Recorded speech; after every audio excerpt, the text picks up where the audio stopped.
Hello and welcome to the Curator on Monocle Radio with me, Fernando Augusto Pacheco. Over the next 60 minutes, I'll be bringing some of the very best interviews and reports from the past week of coverage. This week, we unpack the crazy week in French politics. President Macron is saying, fine, I've heard you loud and clear, and this is the chance for you if you want to go all the way. Do you really want a far-right government to govern the nation? Plus, we speak with film director Richard Linklater.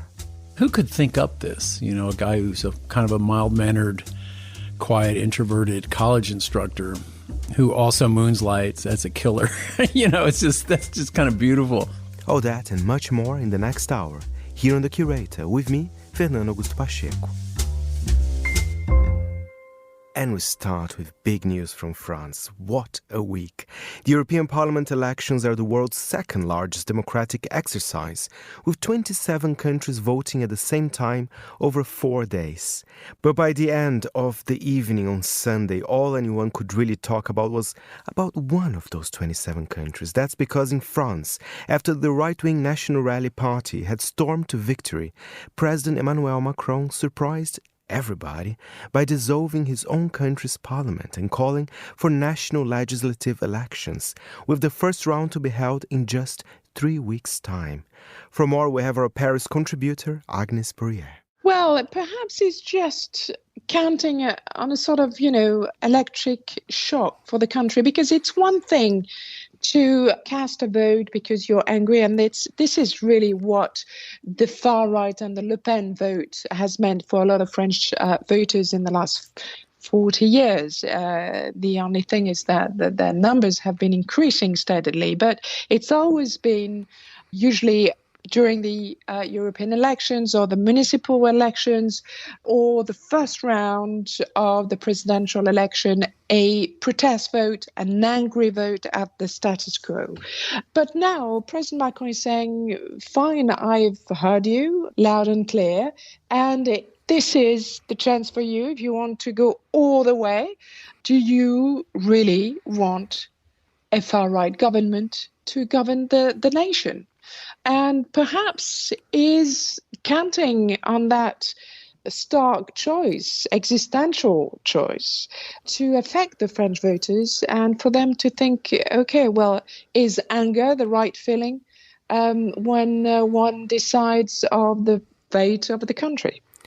So that's one aspect of this, that Emmanuel Macron is sort of calling the bluff of the French voter, if you will, by doing this. But I guess the other side or question here is the National Rally and Marine Le Pen and Jordan Bardella, for that matter. They're two sort of leaders at the moment.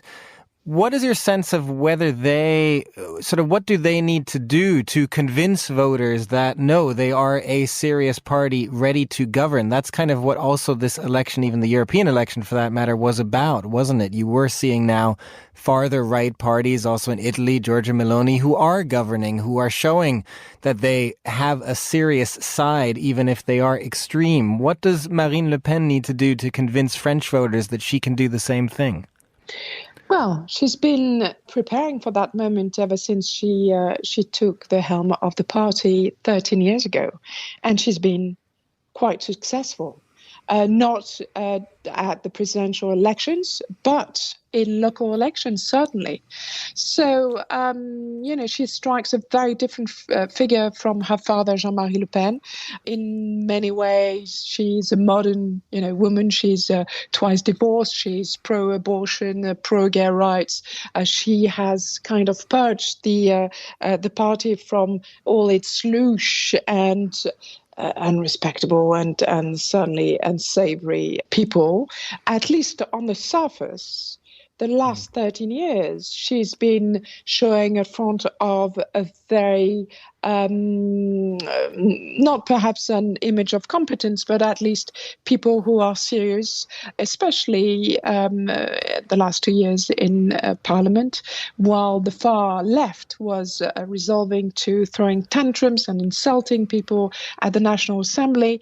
Actually, all the Le Pen MPs wearing suits, looking respectable, acted in a very reasonable way. I mean, yeah, again, I'm talking about the surface, but once in power, I have no idea how they will behave. But they did prepare their moment very well. A lot of people, especially young people, who have not known Jean-Marie Le Pen, the father, and who perhaps are a little ignorant of French history, think that they are not far right. They are just perhaps hard right, but they are asking the right questions and they don't frighten anyone. We'll see whether they are successful. Don't forget that the legislative elections have 2 rounds. It is quite improbable that Le Pen's party will reap a majority at the National Assembly. She has for the moment 80 seats and there are in total 577. So we might see just another hung parliament and a messier one. And for the Foreign Desk Explainer this week, Andrew Muller explains whether Israel's Prime Minister Benjamin Netanyahu will adhere to the UN Security Council resolution and if he even has much of a choice. I shall put the draft resolution to the vote now. Israel gets roughed up at the United Nations pretty regularly. Sometimes with abundant good reason, at least as often because some or other government is aware that roughing up Israel plays well with the folks back home and decides to indulge, therefore, in a spot of low-cost grandstanding. For a combination of both of these reasons, Israel has, especially in recent years, developed a tendency to zone out of those UN resolutions it finds affronting, annoying, or inconvenient. Israel may find this week's UN resolution concerning Israel harder to ignore, possibly, ironically, because it isn't directed, at least not directly, at Israel. The draft resolution has been adopted as Resolution 2735. UN Security Council Resolution 2735 gives every appearance of being directed at Israel's adversaries in Hamas. It passed 14 votes to zip, with Russia abstaining, in keeping with what seems a general Russian policy of pointless intransigence. The preamble of 2735 welcomes the peace plan announced by US President Joe Biden on May 31st, breezily declares that Israel has accepted it, and urges Hamas to get with the program forthwith.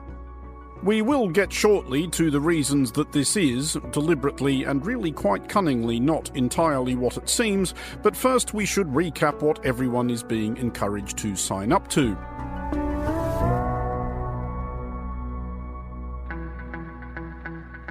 Biden's peace plan has 3 components. Part 1, a complete ceasefire accompanied by the release of hostages still held by Hamas, an exchange of Palestinian prisoners taken by Israel, the return of Gazan civilians to whatever remains of their neighborhoods, and the opening of the Gaza Strip to aid. Part 2, which feels really like an emphatic underlining of Part 1, is a permanent end to the fighting and the departure of Israeli forces from Gaza. Part 3, a plan for the reconstruction of Gaza. None of which sounds unreasonable, all of which will be a good deal easier said than done, but that's the Middle East for you. At this distance, Part 3 looks the really tricky one, necessitating as it will locating someone willing to spend billions and billions of dollars rebuilding something which, if history is any guide, may well get knocked down again. Which is to say nothing of the difficulties of ensuring a sufficiently secure and orderly environment in which to get the work done, or the challenges of involving oneself in any way whatsoever, however benign or indeed beneficial, in the Israel-Palestine question without enticing a hefty, or at least voluble, portion of the world to hate you. All of the above, however, are medium to long-term considerations. The immediate interest is in how Israel's Prime Minister, Benjamin Netanyahu, responds to the diplomatic jiu-jitsu to which the US President, Joe Biden, has just subjected him. I know there are those in Israel who will not agree with this plan and will call for the war to continue indefinitely. Some are even in the government coalition. Because Benjamin Netanyahu has not really agreed to any such thing. Well, I've urged the leadership in Israel to stand behind this deal, despite whatever pressure comes. Joe Biden, who has grown less and less subtle about his waning patience with Netanyahu and with Israel's assault on Gaza, is daring Netanyahu to defy not just the US, but the UN. And UN Security Council resolutions, unlike those of the UN General Assembly, are theoretically legally binding.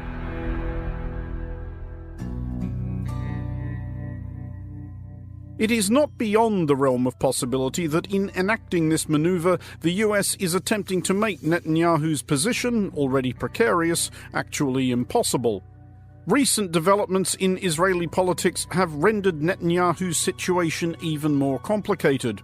Two senior members of his war cabinet, Benny Gantz and Gadi Eisenkot, have resigned.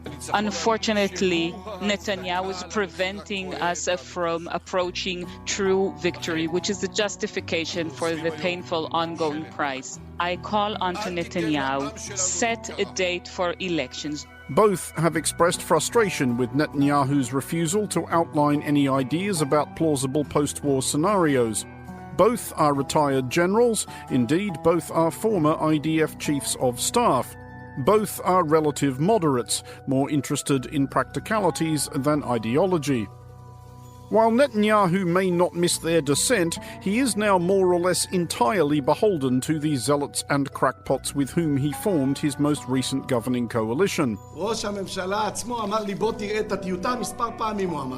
The Prime Minister himself repeatedly invited me to come and review the plan. It has been nearly 48 hours since our conversation, characterized by delays and numerous inaccuracies. So I must ask you, Prime Minister, do you have something to conceal? If the likes of National Security Minister Itamar Ben-Gvir perceive that Netanyahu is wavering in his resolve to crush Hamas at any toll of Palestinian lives, they could collapse his government, which would not only eject Netanyahu from office, but re-expose him to the legal difficulties that were already besetting him at home, and perhaps make it harder for him to evade international legal redress for some of the decisions he has made since Hamas attacked Israel last October 7th. The ICC's chief prosecutor is seeking arrest warrants for both Netanyahu and Hamas's Gaza commander Yahya Sinwar, among other senior figures on both sides. The crimes include starvation of civilians as a method of warfare, willfully causing great suffering, serious injury to body or health or cruel treatment, willful killing or murder, and intentionally directing attacks against a civilian population. Netanyahu may also, of course, have determined that his coalition allies need him more than he needs them. If they bring him down, they likely unemploy themselves. That, however, is a domestic political calculation, and Netanyahu has, over his long career, got more of those right than wrong.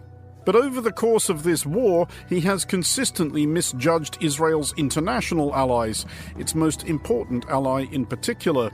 And he may by now have mired himself in that hopeless position where the mildest compromise seems a complete capitulation. For Monocle Radio, I'm Andrew Muller. We also had live music this week. Every album by Fat White Family has seemed like it might be their last, a reflection of the spectacular musical drama captured on the records and of the group's well-chronicled personal crisis. Fat White Family's new album, Forgiveness Is Yours, sounds, for various reasons, more like it might be their last than any of its predecessors, and is therefore, arguably, somewhat ironically titled. Fat White Family's Elias Saudi came to Midori House this week, and Andrew Muller began by asking about a recent social media posting of his, suggesting that they would now had 117 different lineups, and asked whether there was a spreadsheet of some sort to keep track. There was a spreadsheet around the time that we were doing the book, when I was doing the book with Adele. I think there was a bit at the back that was like those who served, like a list. So we did actually try and compile it, and you'd wake up in fright, thinking, God, have I forgotten thingamajig, I think it was around 67 then, and that was a couple of years ago. As listeners coming to you new may not be aware, there is quite the history of fallings in and fallings out among Fat White Family. Are you able to regard that at this point as an actually helpful process of, I don't know, creative destruction, or does it just all become a bit of a pest? It's a nightmare. It's been a never-ending nightmare, and not in a kind of I don't know. I guess you make your bed, you lie in it. I think we did everything wrong. And at the time, that seemed like a good idea. And then suddenly you're in your mid-30s, You've drifted too far from the shore, as they say. And it's too late to go back now. You mentioned the memoir that came out reasonably recently. This is called 10,000 Apologies, the subtitle Fat White Family and the Miracle of Failure. When you told the whole story to yourself all over again, incredible though it is, did you feel like you'd learned anything from the process of putting that book together? Or I guess, was there any aspect of telling your own story to yourself which kind of surprised you? I think if you render yourself like a spectator of your own life, it's a good way of kind of trying to get out of a bit of a pickle, I think it's a good way of curing yourself of certain situations. Because the absurdity of it, the embarrassment of it, the kind of shame of it, it kind of multiplies all that. It makes it unavoidable. The comfortable kind of delusions you started out with are shed because you've turned them into a kind of literally into a song and dance. But this is a recurring motif, not just, I think, of Fat White Family's music, but also of your own extracurricular writing, in that you have acquired for yourself what is, to most people, one of the great dream jobs. You're the lead singer in a successful rock group, and you seem to have, well, the longer you go on, the more mixed your feelings seem to become. I mean, I just don't think there is a kind of one successful. I think I would struggle to use that word. I think it's kind of relative to what becomes of almost every band who ever starts out, what you have accomplished is wildest dreams plus tax. I mean, I think that's not taking into account the cost, the human cost, the psychological cost, the emotional cost, the moral cost, and what it does to your relationships and everything else. It's obliterated so many lives, I think, this group. And not in a kind of we're so kind of naughty, It's it's genuinely kind of sifting through rubble most of the time. And it's not like anybody makes a great deal of money out of it. So it's more sacrificial than that. I think it's kind of one of those things that I honestly wouldn't wish it on most people. I honestly wouldn't. It's kind of claustrophobic, weird, alienating, just damages you in so many ways. I think other than being maybe in the military or something, what could be worse for your mental health than going on tour? I do recall you wrote about something to this effect, that there's that one night, the first time everything falls together for you. You go out leading your band, and for whatever reason, everybody there that night loves it, and you never ever recover from that. Is that what it's felt like to you, that you're always chasing that first high, as it were?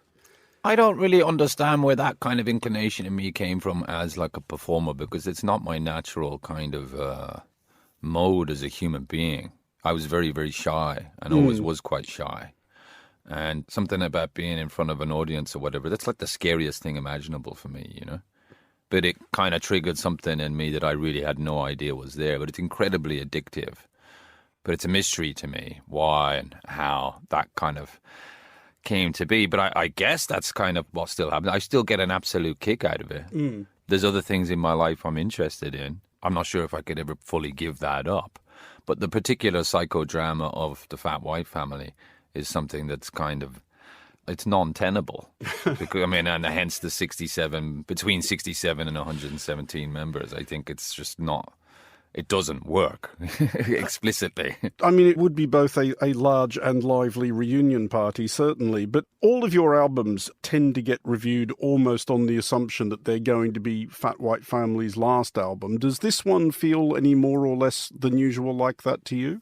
I think key members have departed. I think my kind of lifestyle, my kind of, ambitions or whatever you want to call it, things I will put up with have shifted dramatically since writing the book, since the pandemic. In what kind of way? Just way, way, way less interested in getting completely out of my mind on drugs all the time. I do recall that your co-author Adele Stripe described your band as a drug band with a rock problem. Yeah, I mean, I'm not sure where she stole that line from, but I mean, I've heard it enough. If it's an original coinage, it's an absolute ripper. I mean, let's just say that it is, for Adele's sake. Let's just say that it is, you know. I don't know, I just go out, I'm 38 now, you know. It's been 12 years since we started the group, and you can just go in your mid-20s. I don't know, like, friends of mine, there's a fork in the road, and there's a bunch of people going down this way, you know.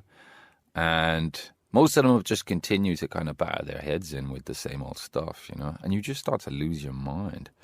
Like, your grip on reality starts to kind of shrivel, and I'm just not into that, you know. Have you reached that point of wondering, is this really what I want to do forever? I think it's kind of irrelevant what I do, I will feel like that. It doesn't matter what I do, you know. My thing is I'm kind of crippled with indecision. I really struggle with indecision. I can never make my mind up about anything, whether it's relationships or work or jobs or, you know, I'll start writing an essay, then I'll start another one, then I'll think it's the greatest thing on earth 1 minute, and then I'm just plunged. You know, I go from like wild confidence to manic self-doubt in the course of an hour and back again. Like, I have no consistency with anything, so I can't say. Well, on that ambivalent note, please, if you would, introduce the song you're going to do for us. I'm going to do Religion for One, which is off of the new album, but this is kind of the acoustic kind of bare bones thing, kind of folky thing that it comes from. You are what you sacrifice, amalgam of pain. Should your misplaced foresight lead you to my door again?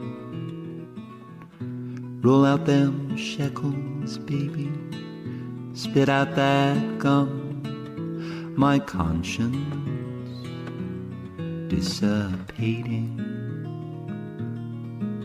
Your vanity's firstborn runt, just a cat drinking its own reflection. Religion for one.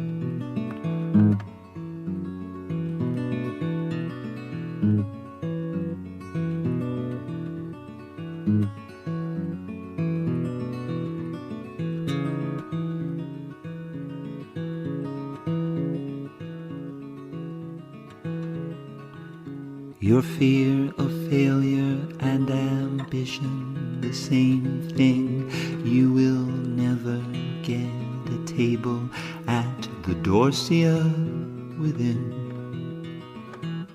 Finish off this pedicure, redirect the blame. Your armor's protecting nothing. You're not the picture, not even the frame. Just a dog drinking up my reflection. You're squandering pain.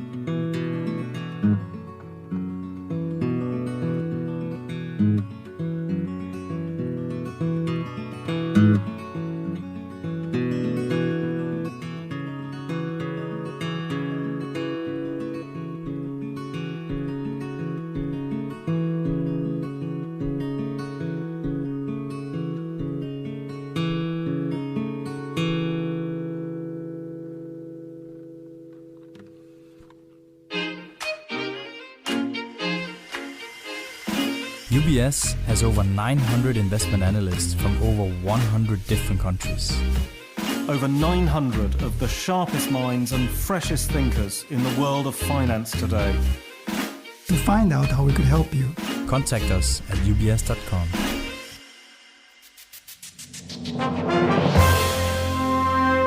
We're back with the Curator and more big names here on the show. This time, Richard Linklater. He's known for both small-budget, big-hitting films like Dazed and Confused and box-office hits such as School of Rock. His latest film, Hitman, is a comedic thriller starring Glenn Powell as the mild-mannered Gary Johnson. He's a college professor who leads an extraordinary double life, working undercover for the police as a fake hitman.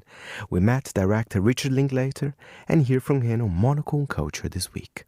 Who could think up this? You know, a guy who's a kind of a mild-mannered, quiet, introverted college instructor who also moonlights as a killer. That's just kind of beautiful. A fake killer, like they all are. Hitmen don't exist in what people think they are. So, yeah, what a weird world, Skip Hollandsworth, the writer, has such a nose for kind of true crime stories and crazy characters, strange environments, and darkly funny, So, yeah, I called him up at that time, and we talked about it. But the reason it didn't become a movie over the years was just it was kind of the same thing over and over. He meets client, wants to kill someone. However funny and weird that is, it was just a repetition of that. It was only during the pandemic, Glenn Powell called me up and we started talking about this. He had read the article all these years later and was excited about it. And I was excited just to talk to someone, to have a creative partner. I was just in my own head with it, not thinking it totally worked as a movie. But the more we talked about it, we gave ourselves permission to kind of rock and roll with it, kind of go beyond just the story to kind of do a continuation. Skip's article ends when he lets her go, which is probably a third of the way through the movie, maybe. Yeah. So everything from then on is our little thrill ride, I guess. You describe it as a somewhat true story. Yeah, it's always hard to get the exact wording. Like, this is based on this true story, real true story, actual events. There's all these. It's kind of coy. I don't really trust it when I say this is a true story. Yeah. It's like, what is true? Can you really make anything true to what it was? It's all kind of. And this whole movie's about artifice. It's all myth and fake. This is all about something that doesn't exist. So we gave ourselves incredible latitude to just kind of continue with that story along those lines. Yeah, totally. And I hadn't read the article before I watched the film, but then when I went back, there's so many nice elements which I was surprised to find out were in the true bit of the somewhat true story, like the pie line, which is so great. And it was so satisfying that was there in the original kind of source material. Yeah, like who could make that up? People ask, like, who came up with that all pie is good pie line? I said, well, Gary Johnson. Yeah. Like, who could invent that? We had to get that in the movie, And Gary Johnson sadly passed away before you could finish this film, but you did have some interactions with him ahead of that. Yeah, we talked on the phone a number of times, and God, he was just such a beautiful soul, kind of I just call him a Zen master. He was like, yeah, sounds good. Nothing was going to affect him. He was pretty chill.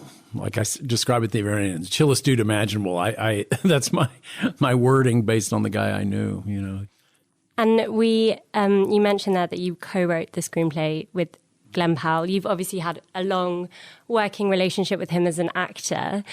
How did you kind of know that he would also be the right sort of creative partner for this different sort of endeavor? Well, sometime after he first called me up, we were talking about it. We were getting farther down the line about like, where could the story go? We were working on it, outlining.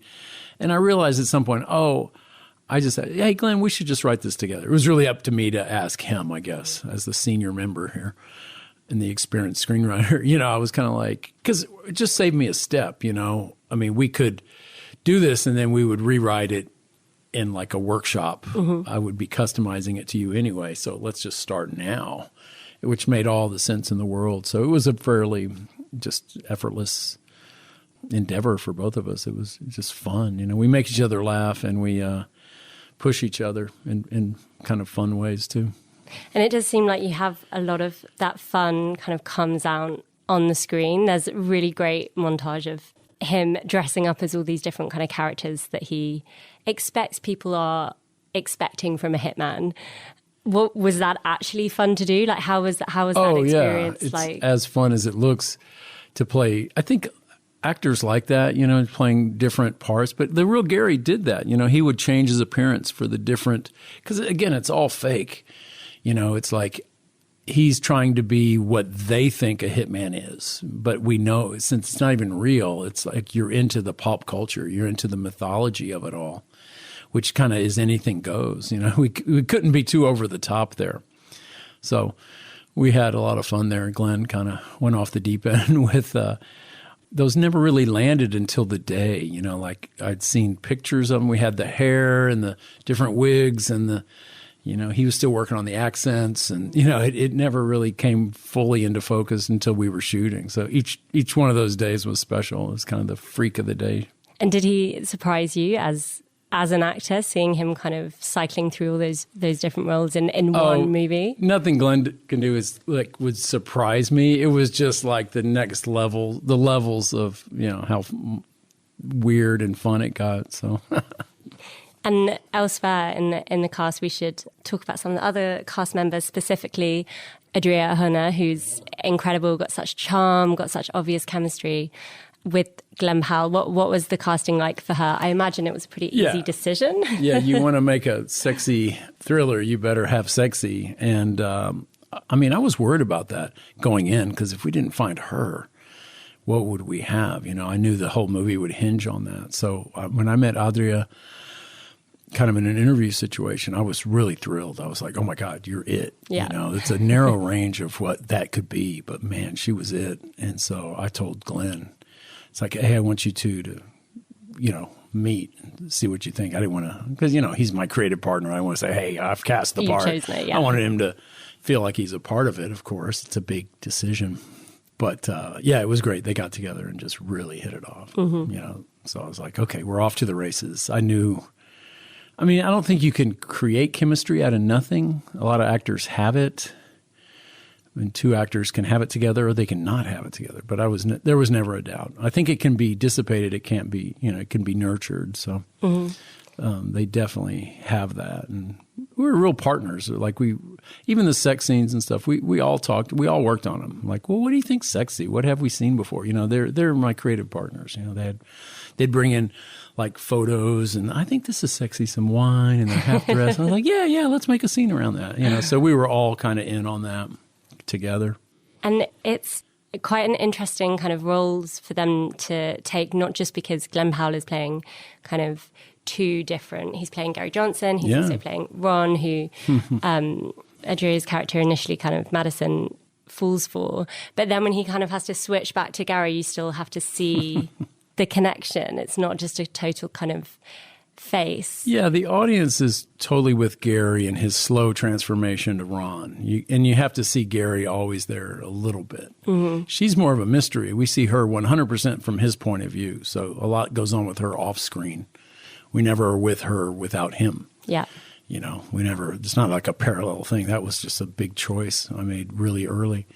So, but she's a little more of a mystery. There was a lot to be filled in with her, particularly because Gary was a real guy. We're basing it off something real. Her was, kind of a different. We were kind of imagining a character, creating a character, and Adria came in and did such great work there. She was so perfect, just so smart and funny and charming and, everything she is. I was like, wow, kind of amazing to behold them. Yeah. The director sort of has front row seat, you're the first one to see their chemistry before you're even filming, you're rehearsing. I'm like, oh, wow, I think this is going to work. This week, Mateusz Mazzini takes us on a tour of Praga North in Warsaw. This once neglected district is now bursting with life thanks to a wave of redevelopment and a unique mixture of local creativity and international experience. It used to be the no-go zone for Warsaw, especially for people unfamiliar with the area. The once industrial neighborhood of Praga North, located on the right bank of the Vistula River, for decades enjoyed the reputation of notorious, unpleasant, even dangerous. There was not much to see, not much to do. So for many of those who came to visit the Polish capital, it was simply a bridge too far to cross. The end of communism and the economic liberalization of the early 90s deepened the crisis, as old factories and manufacturing facilities were all shut down, creating a vacuum of urban life just 15 minutes away from Warsaw's old town and city center. This is luckily only history now, as Praga North has witnessed an impressive transformation over the last decade. Once so neglected that it was even a forgotten area, now it is home to arguably the most eclectic, vibrant culinary scene in the whole of the Polish capital. Any food enthusiast should begin exploring this area by crossing the Vistula through a newly opened footbridge. a first of its kind in Warsaw. It was inaugurated in April and attracted as many as 200,000 visitors during its opening weekend. As soon as eager travelers find themselves on the right bank of the river, they will see the buildings of Port Praski, one of Poland's most ambitious mixed-use developments, constructed on the area of a former river port. Apart from several architectural wonders, it also houses Rosalia, a Polish food-sharing concept. Everything here is inviting to take a deeper dive into Polish cuisine, even though sometimes it is served modern style. Beetroots, dumplings, beef, duck, all to share. Even the design of the place, filled with multicolored wall paintings typical for Polish folk art, tells you where the idea behind this restaurant came from. More food patriotism awaits just several meters away at Brać, an all-Polish wine bar. Everything they serve, from heavy red produced in the north of Poland to a summery light rosé from around Krakow, is sourced locally. The cheese, the bread, the pickles, selected on the basis of their country of origin. Even the glasses that Brać pours their wines into were produced in Krosno, a place famous for glass blowing. But Praga North is as hip as it is becoming international. Italians, curiously enough, seem to be enjoying this area in particular. Brać neighbors Marcellino, an Italian deli which also offers tips on how to cook authentic Italian meals, even if you're not an authentic Italian chef. But what kind of a port would that be if it wasn't offering any decent fish? You can find it at Passaparola, an Italian joint specializing in products of the sea. Sea bass, tuna, but also more unusual kinds of fish are served there on a level close to fine dining. The chef, Luca, always spices up the dish with an anecdote from his life. In Polish, in Italian, in English, whatever you like. The further east into Praga North, the more adventurous the food scene becomes. Serso, a famous bagel cafe, has 2 locations there, and it offers breakfast varieties that could rival those of New York. Toast, as the name suggests, serves you everything you could possibly like, sweet, sour, or both, on toasted bread. All in a leafy courtyard of an old building, a typical piece of architecture for this neighborhood. If you really do come visit, Blisko, which in Polish means close, will become another spot close to your heart. This is peak eclecticism. Polish wines, small-sized pizza designed to be a light meal for one person, and DJ sets almost every weekend. And did I mention the staff can tell you a story about every single drink they have on offer? And finally, care for some contact with the world of magic? Pop over to another restaurant with an enigmatic name, 3 of Cups. That's right, just like the tarot card. It means that you're in luck, because a creative adventure awaits you. And where to fulfill that divination better than in Praga North? From Monocle, I'm Mateusz Metzinen.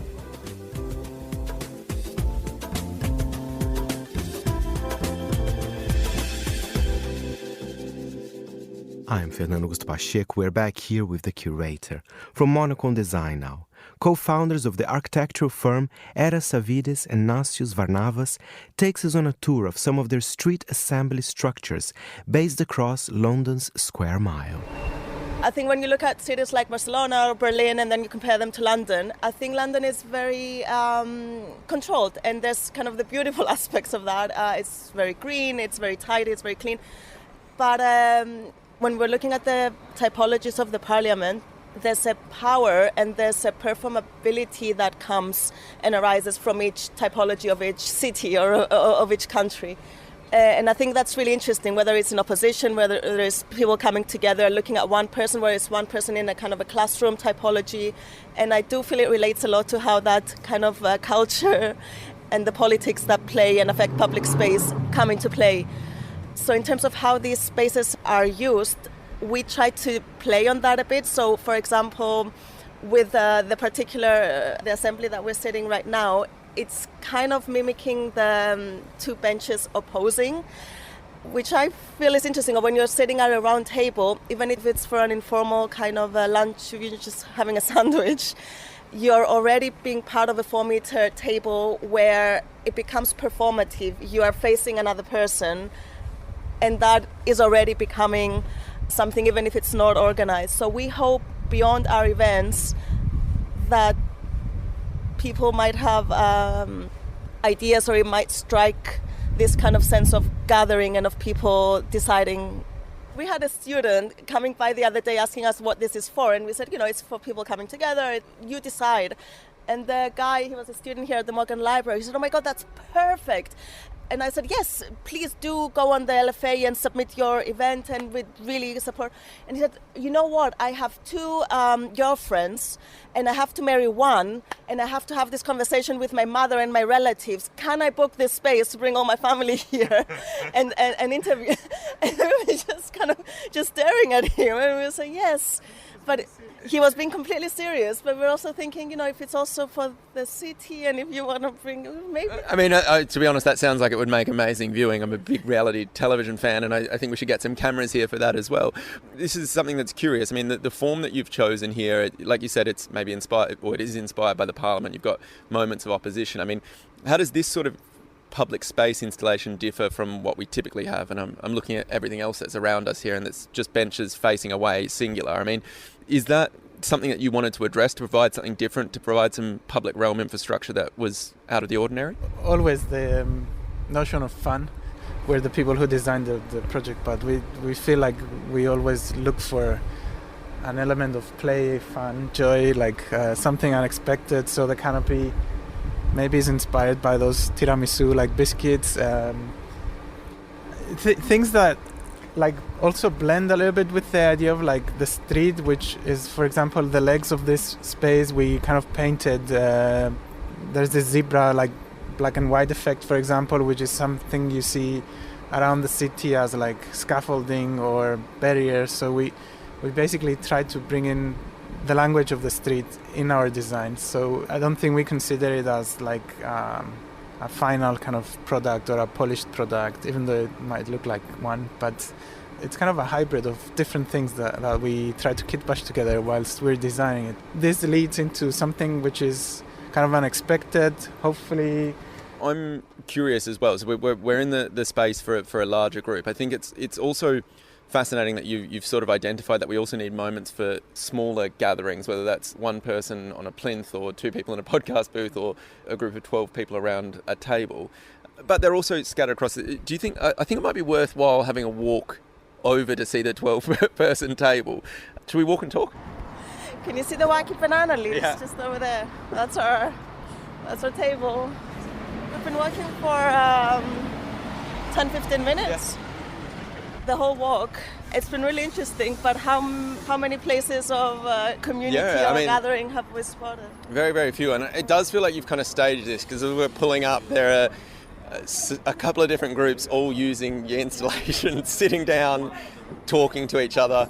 We're kind of approaching this. It's a round table with benches and then plants, like that banana plant you just referenced, plants coming up through it. Tell me a little bit about the design. I mean, I know, assemblies, it's informed by the Parliament. What's the link we've got here, other than obviously providing a place for people to come together? In our pitch, we were doing the research and we came across the Parliament Oak, where the first kind of dialogues and discussions happened here. So we tried to reference that, the idea of conversing around the tree.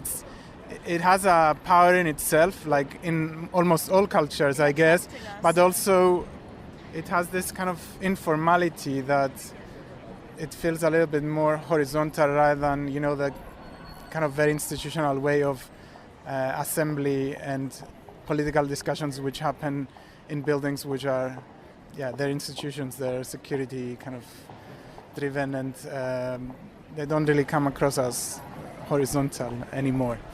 They inspire us to kind of come together in a very different way. And in every one of these platforms, we've tried to introduce that tree, whether it's with the plinths wrapping around trees, these tiny trees that exist on Vine Street, but we tried to kind of bring them up and wrap around them. And where we were just sitting before, there's a little allotment, kind of mini garden in the middle. And in our podcast, on the walls of the podcast, there's an archive of the seats and the stories that they hold that hopefully link all the platforms together. And now an interview I did for the Entrepreneurs, a very fun one. Founders Markus Schutterman and Jonathan Merlo-Scholl discussed their exclusive private karaoke room concept, the Japanese-inspired design, and Moyagi's recent expansion to a third venue in London. So we're an exclusive private karaoke room concept. We have just opened our third venue in London on 5 Cavendish Place in Marylebone. We have 2 other venues in Sweden, and that's where we started. We started in Stockholm, where we both are from, almost 4 years ago. And Markus, just to bring you here to the conversation, where did the name came from? It feels to me there's some sort of a Japanese connotation to it as well, right? Yeah, so actually the idea behind Moyagi and the name that springs from it comes from our karaoke experience in Asia. So we had both been to Tokyo, Japan, and I lived in China and in Hong Kong for a year in 2015 to 2016. Sang a lot of karaoke. So we wanted to reimagine the traditional karaoke experience. We wanted to elevate the concept. And when we sat down together and started talking about the different variables in starting a karaoke company, it was very important for us that we wanted the Japanese spin on it. That's the aesthetic that comes very naturally to me as a creative director. We're strong in different areas of Moyagi. Jonathan as the CEO, who builds the company in terms of value investment and corporate infrastructure, and me as the creative vision and distinct aesthetic. It was very important for me to bring out the love that both me and Jonathan have for Japan. It's a very special country for both of us for different reasons, but that was how it started. And I remember sitting down in the very beginning in 2019, doing research and looking at old samurai movies on YouTube without subtitles and just listening to Japanese, which is a language that I'm just magically, it's induced magically for me. I love Japanese. Everything Japan to me is just fantastic. So I produced different names, and Moyagi was sitting so good in speech. A lot of my friends thought it was from Mr. Miyagi, but I hadn't even seen the Karate Kid before starting Moyagi with Jonathan. So it's quite funny. I saw the 3 old movies, the original movies, after having started Moyagi. That's fantastic. And Jonathan, we were talking about this. Of course, you guys have a branch in Stockholm and one in Malmö. Yep. Why London? It's the first one outside Sweden. Tell us about the idea, and perhaps did you had a connection with London before as well? Yeah, both me and Markus has a connection with London, but I think we built a company from the start as our vision was a global mission to conquer the world in karaoke, and London is a natural step for us. And as we discussed earlier, London is like a hub for new, really great entertainment concepts. And I haven't seen that type of hub anywhere else in the world, really. So we're very happy and very proud to have a new location in London. We're really excited about this one. And just to stay with you here as well, of course, the location's in Marylebone, so you share in a way the same address as the Monocle office here. It's a lovely space, so there's about 10 different rooms there, right? Yeah, so we have 8 different rooms ranging from like 4 to 25, 26 people per room. And then we also have a really nice bar with DJs on weekends and all of that. Markus can probably fill in more. Incredible speakers, yeah. I would say. State-of-the-art music, the tech behind the experience is also, great microphones, 150,000 songs in our library. It's getting bigger and bigger each month. Fun fact is we had 21 Japanese songs when we came to London, and now we have 200 and plus. So the music library is increasing all the time. And Marcus, that's what I was missing as well in some karaoke places, because, I've been to some lovely ones, but they were very small. The sound was not very good. And I had a little try at Material Girl, and I have to say, excellent sound system.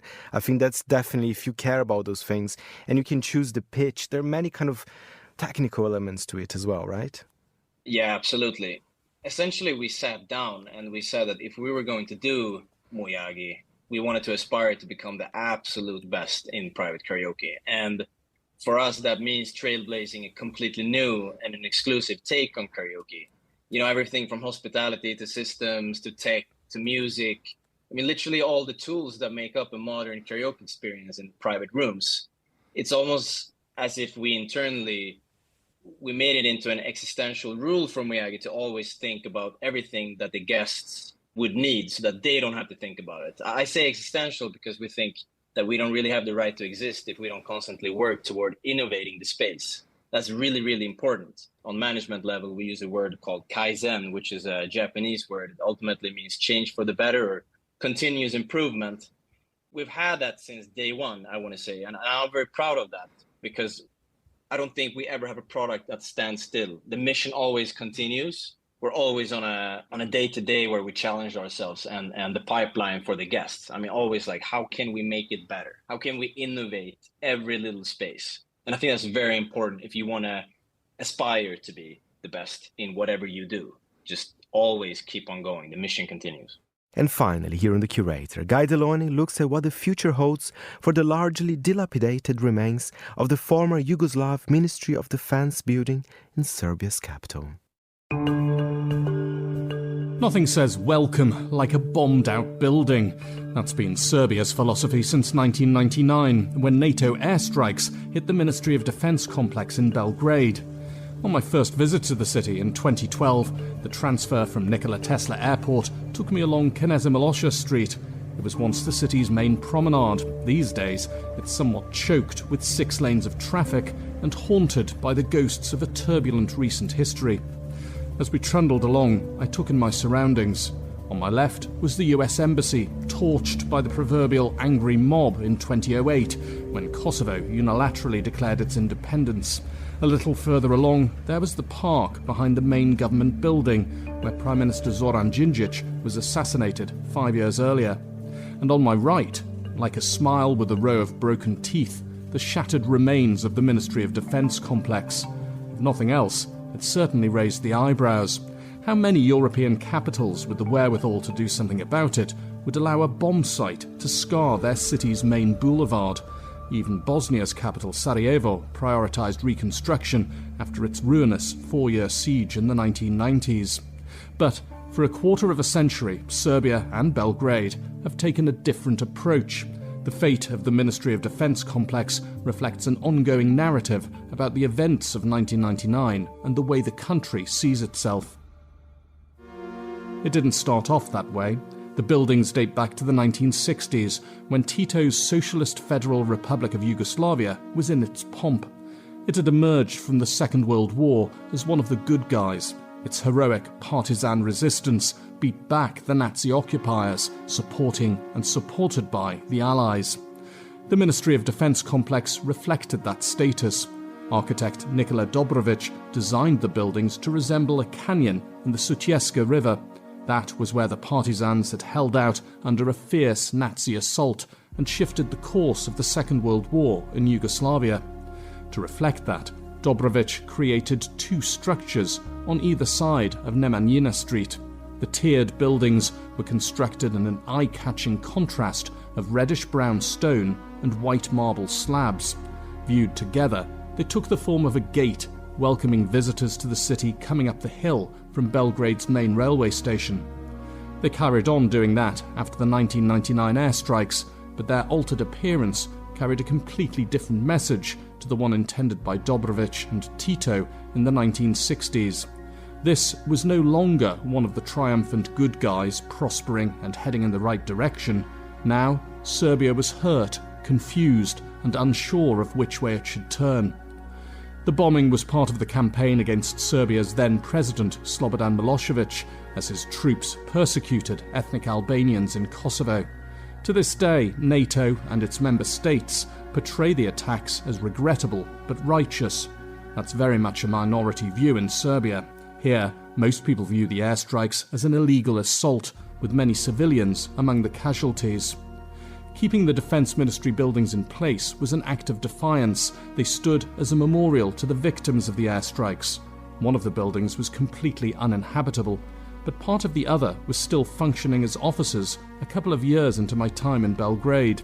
I paid a visit in the agreeable company of Major Jovan Krivokapic. He gave me a guided tour and explained that the structure was deteriorating. Something needed to be done. In the past few years, there has been some limited demolition and structural work to stabilise the buildings, but now it seems the government has decided to make a more radical change.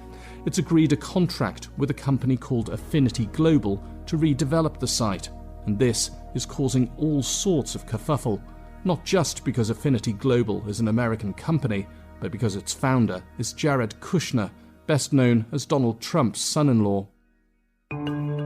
In some ways, the decision isn't surprising. Before he became president in 2016, Donald Trump himself made it clear he was interested in building a hotel on the site, and opposition movements in Serbia have long accused the government of allowing foreign investors to profit from public property. They cite, as a prime example, the Belgrade waterfront project, constructed by Emirati developers on land owned by Serbia's railways. The protests are already underway. Architects bemoan the lack of consultation and the impending erasure of Yugoslav architectural heritage, and opposition movements are planning to replicate the Don't Drown Belgrade protests, which ultimately did nothing to stop the Belgrade waterfront development. Details about Jared Kushner's plans for the Defence Ministry buildings are thin on the ground. A hotel is in the offing, but there's also a twist. The contract insists that a memorial dedicated to all the victims of NATO aggression must form part of the development. That could be awkward if Kushner's father-in-law once again finds himself in the White House. Thank you, Guy. And that's all we've got time for this week's edition of The Curator. The show was produced by San Impi and presented by me, Fernando Augusto Pacheco.